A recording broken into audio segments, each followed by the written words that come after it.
The assessment of left ventricular end diastolic pressure is a cornerstone of hemodynamic evaluation, particularly in heart failure. While the gold standard remains cardiac catheterization, echocardiography provides a robust, non-invasive framework.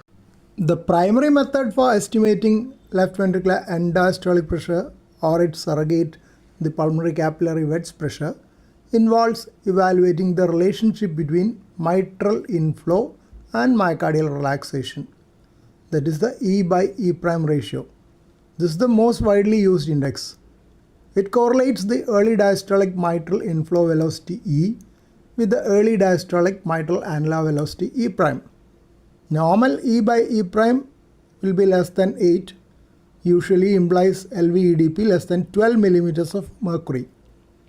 Elevated E by E prime more than 14, highly suggestive of elevated LVEDP.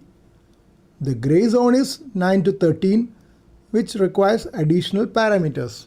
When E by E prime is inconclusive, following findings support elevated LVEDP.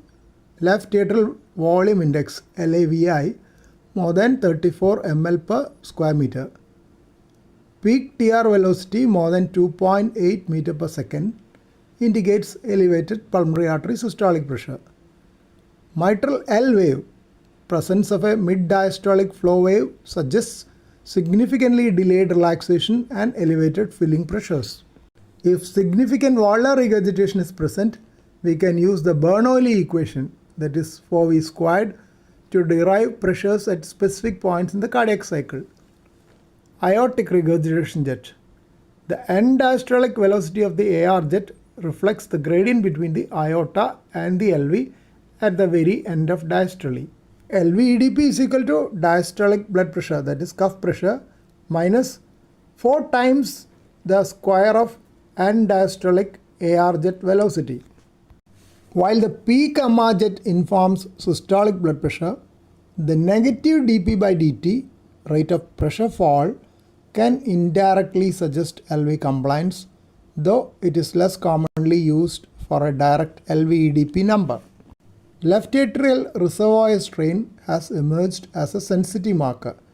A reduction in LA reservoir strain often precedes changes in the E by E prime ratio and strongly correlates with rising LVEDP. Lung ultrasound B lines. While not a direct measure of pressure, the presence of multiple B lines, that is comet tails, indicates pulmonary congestion, providing clinical